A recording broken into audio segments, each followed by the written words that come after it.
Sensya na, nandito ako kasi sabi sa akin ni tita, tito papunta ka daw kay Joaquin.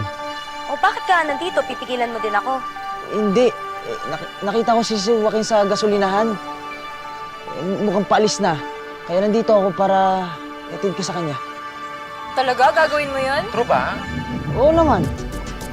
Kahit marumbado ako, Faith, ayaw ko naman magpaubahe kasi ganun kita kamahal. Tara na. Salamat, Drew, ah. Sus, ikaw pa, malakas ka sa akin. Tara na nga. Uy, ingatan mo to, ha? Good luck, girl. Teka lang. Faith! Boto ko sa'yo para sa inaanak ko. Sige na. Sige na, sis. Oo, baka umulan pa. Bye, sis. Ay, kumapit ka, ha? Bye! Go, sis!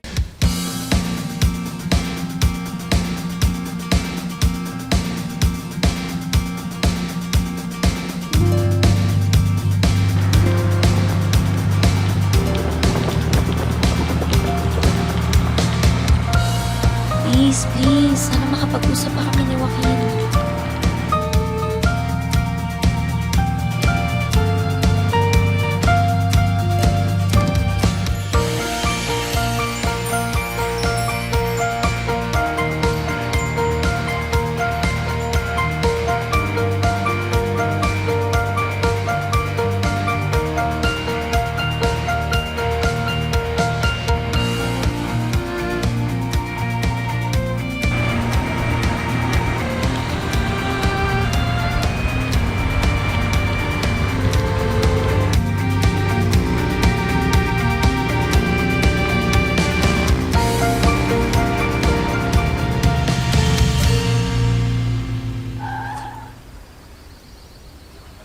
Ano ba yan?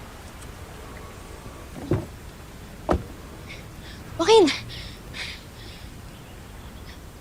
What's happening? Anong nangyayari? Ano to? Hello po, tita. Ako po si Faith. Gusto ko lang po sanang makausap yung anak niyo. Okay. Faith, bakit? Akala ko ba takot ka sa akin? Akala ko ayaw mo na ako makita. Mali na natakot ako, Joaquin. Dapat inintindi kita eh. Pero ako tong humihiling kay Universe na paboran ako.